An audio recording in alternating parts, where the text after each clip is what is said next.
Happy Monday, everyone. Hello, and welcome to another Monday Mental Health Moment. So, every Monday in this month, we have been going live and we have been talking about self care. And I think the first Monday we talked about forgiveness as a form of self care. And we definitely recognize the importance of not holding on to bitterness and unforgiveness because it really does do damage to us. So we talked about that. Happy Monday for everyone coming in. Hello. Let me know where y'all are tuning in from. Um, but we talked about that on the first Monday. The second Monday, we talked about our spiritual health, getting our spiritual selves together, healed and whole. And then last Monday, we talked about our physical health. And so I've been drinking my water. I hope you all have been drinking your water and getting healthy as well. And so today, we are going to be talking about our financial health. So come in, welcome. And we are going to hop right on into it. I'm not going to be up here long. Um, so, all right, let me pull my notes up. I am Rachel Hunter, your licensed clinical social worker and certified life coach with RDH Counseling and Consulting. And I am very excited to be here sharing with you this evening. All right, so we are talking about financial health. And our financial health is very important because if our finances aren't in order, then we're going to be stressed. We're going to be anxious. We're going to be having an impact on us, right? So it is very important for us to have our financial house in order. So I'm going to ask you a couple of questions. And if you say yes to any of these questions, then you know that, hey, you can do a little bit better with getting your finances together. So, are you getting paid and then are like, man, where the heck did my money go to? Like, there's more month than there is money. All right. Is that a yes for you? Are you getting paid and nickeling and diming your money away? So, you're like, well, I'm not spending a whole lot, but then at the end of the month, you're like, where's my money? I don't have any money. I know I get paid, a decent amount, a decent salary. Where's all my money? Why is it that I don't have money left over? Or have you been saying to yourself, hey, I want to do a better job of saving? Like if something were to happen to you today, like if you lost your job, would you be able to survive? And if the answer is no, then you definitely need to think about getting your financial house in order. And we're going to talk about 5 ways, 5 tips that you can use to start getting things in order. Okay. All right. So that's just a little premise there. All right. So we are going to talk about 5 tips, 5 tips for financial health. And the first, number one, is getting your mind right. Now, I know that sounds a little weird, but I want you to think about this. When it comes to finances, we tend to repeat the patterns of financial behaviors that was role model for us. So very often, if your parents were poor with money, didn't manage money well, and if that's what you saw, then that might be what you emulate. That might be how you manage money, right? So getting your mind right, it really does start with looking at what are belief systems that you have about finances. So if that is connected to the relationship that you have with money, right? So are you saying to yourself, or have you heard things like, um, money, it's so hard. You got to get up and go to work, and managing money is hard. Or I'm always broke. I'm going to always be broke, right? Those are things that you may have heard, and that may be what you have started to believe, that it's hard to manage money, or that you don't have the ability, the skill set, or the know how to manage finances. So, if those are some of the beliefs, right, those are some of the limiting beliefs that you have about finances, then it is going to be something that you don't want to deal with. So looking at the mindset that you have about money and the relationship that you have with money, that's going to be really important, right? It's also important to kind of start changing what you're saying to yourself about your finances. So our words have power, and so what you're able to do is to start shifting the way that you see yourself in money. That's going to be a big step. So begin to start telling yourself things like, I can manage my finances and manage them well.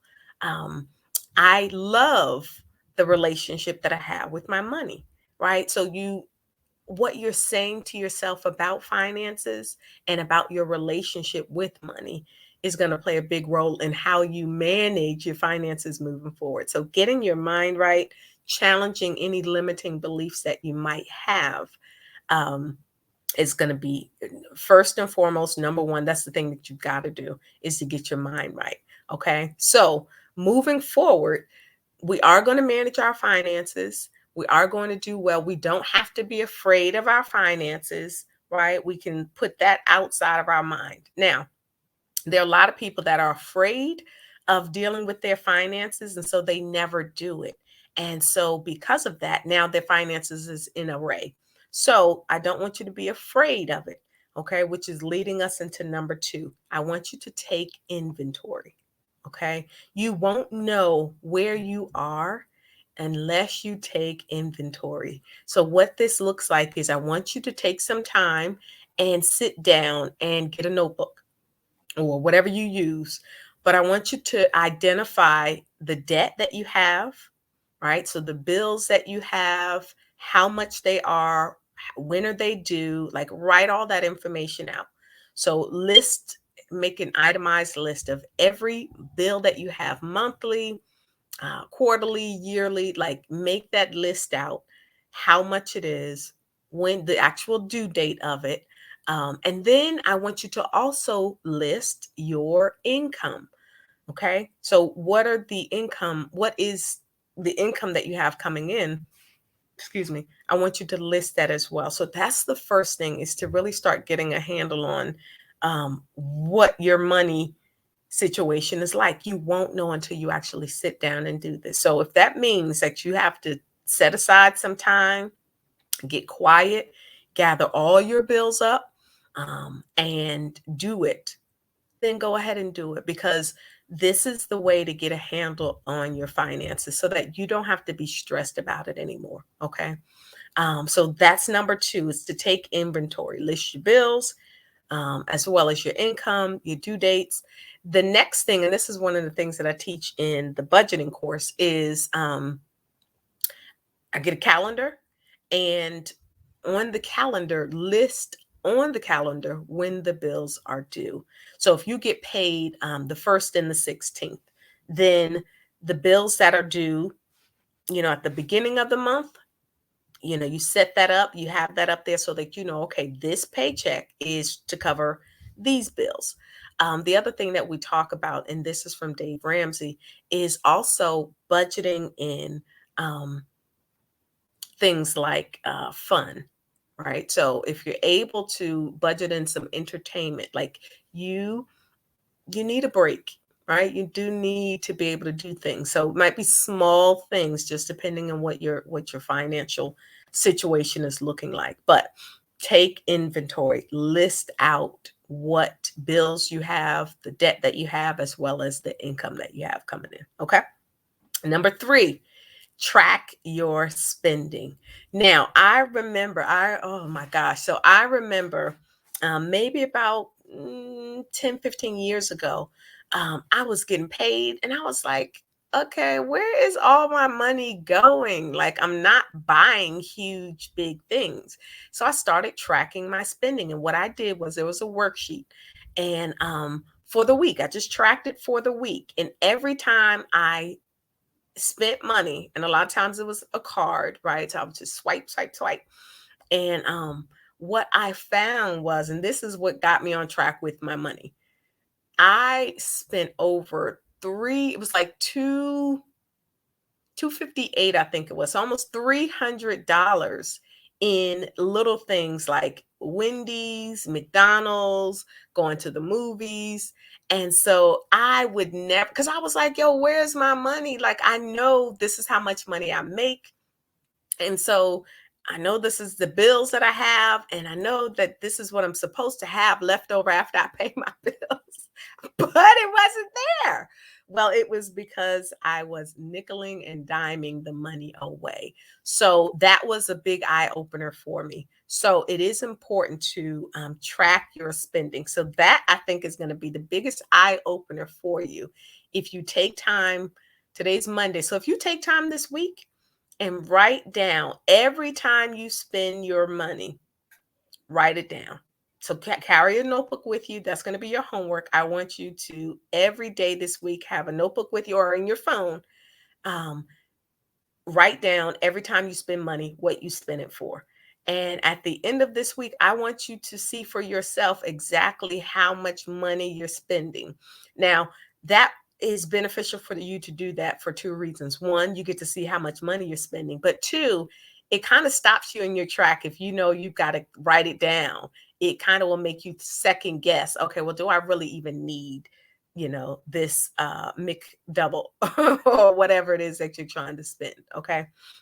So that's number three, is to track your spending. Again, we're getting ahead of our finances. We're not going to be beat down by our finances.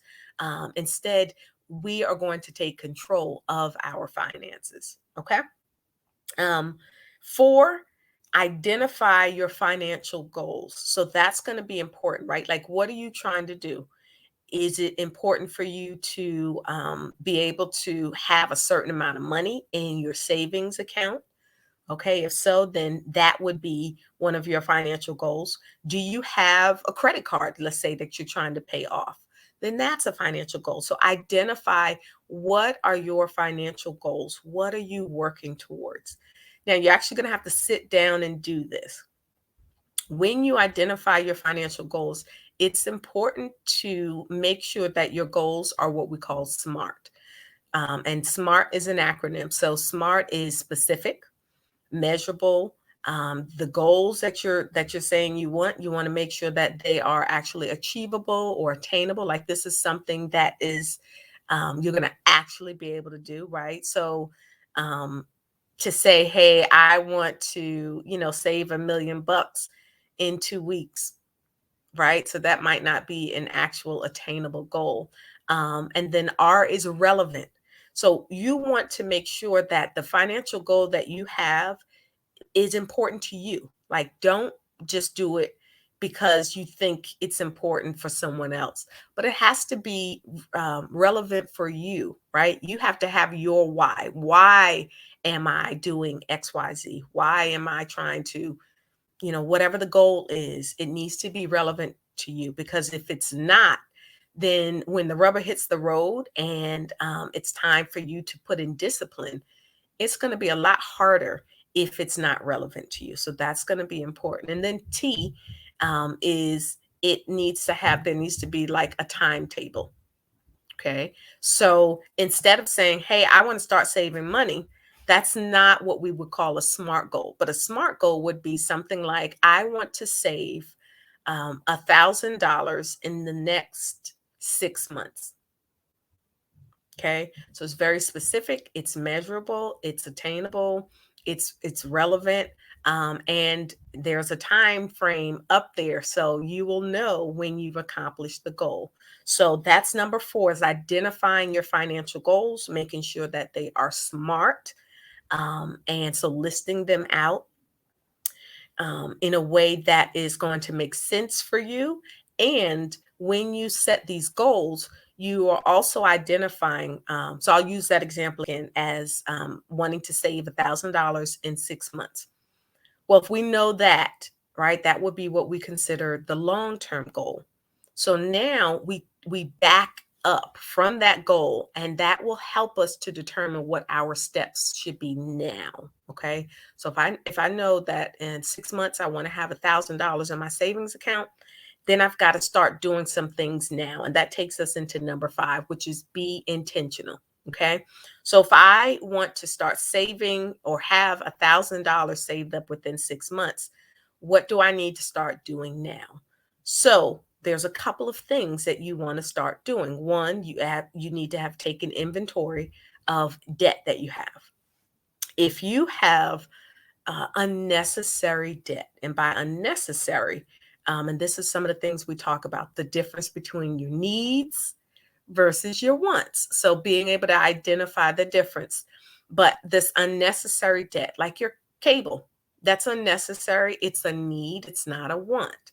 Um, so looking at how you can be intentional with saving money. So getting rid of things, of excess things that you do not need, that they are wants instead of needs, right? So now you can take the time to go through your debt and your bills and say, okay, what of these things can I get rid of? I remember when I told y'all about 10, 15 years ago when I started looking at my money, I got very intentional. Now it took discipline. So let's get that straight. But I had goals. And so what I said was, the things that are excess, I'm going to get rid of. So I got rid of the cable. I got rid of the internet. I just had, my cell phone, I had that. But I got rid of the cable, I got rid of the internet, I stopped going out to eat. And so I was able to save a considerable amount of money, and be able to do the things that I wanted to do. So it does take discipline, and you do have to be intentional. And so that's going to be important. The other thing, too, is having an emergency fund. So, an emergency fund, and again, I talked about Dave Ramsey, but in his program, he talks about this emergency fund, right? Where you have at least $1,000 saved up so that if anything happens, now emergency, right? Getting your hair done is not an emergency. Going out to eat is not an emergency. Buying gifts is not an emergency, right? But if your car breaks down, you want to be able to go to your savings instead of having to use a credit card or just be stuck because you don't have the money. So creating this emergency fund is going to be very important to helping you get on track with things, and to start getting your life back in order. So when it comes to creating this emergency fund, I want you to, like I said, think about what are some things you can get rid of. If you're already down to the bare bones and you're like, I don't have cable, I don't have the internet, and my money still is tight, the next thing that I want you to think about is how can I bring in additional revenue? Okay. So that might be you looking to see if you can get a part time job. There's a lot of work from home jobs that you can do. So looking at ways to bring in additional revenue is something that might be beneficial for you. One of the things that I do is I mystery shop. That is another thing that you can do. And again, it's additional income. The other thing, they have things like offer up. And so looking in your closet for stuff that you have. Do you have clothes that you can sell that you haven't been using? Do you have items? Have garage sales, right? So these are all things that you can do to be very intentional about meeting your financial goal and getting this emergency fund created. So those are some things I want you to think about. I want you to identify, hey, where am I trying to be 6 months to a year from now? What is some of my financial goals? Um, I want you to take inventory of your debt. How much money is going out of this household?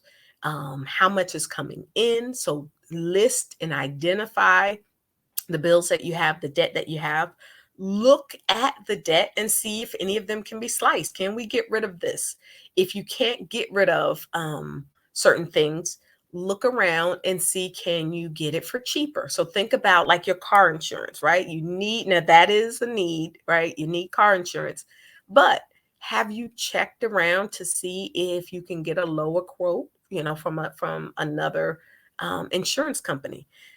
So things like that are really great ways and things that you can do to reduce the amount of debt that you have. Okay. So identify what your financial goals are, be intentional, get rid of unnecessary debt, create your emergency fund. Like that is so important. Is creating that emergency fund. So as soon as possible, like go through, you need to be on it. Okay. Look to see if you have things you can sell. Do you have services that you can provide? Do you babysit? Do you, I don't know, do you cook? What are the tools, the skills that you have that you can use to bring in additional streams of income? God has gifted us all with the ability to do things. And so using those things so that you can come out on top when it comes to your financial goals. You don't have to be stressed forever about your finances. I know finances and dealing with it can seem daunting, but it doesn't have to be. Take the first step, take inventory, look at what you have going on, and then make a plan from there. All right. So I hope that this has been helpful. If there's any questions, you can put them in the chat. And even for those of y'all who are going to watch the replay later on, if you have questions, put them in the chat and I would love to answer them. I hope this has been helpful. Going into 2022, we are not going to stay stuck. We are not going to stay financially enslaved. We are not. That's what we're not fitting to do. So I just want to encourage you all to look at the tips, follow them, and get yourself on your track towards becoming a healthier version of yourself financially. I hope that you all had a good Christmas and a happy new year. And I will see you all on the other side. Y'all take care. Be blessed.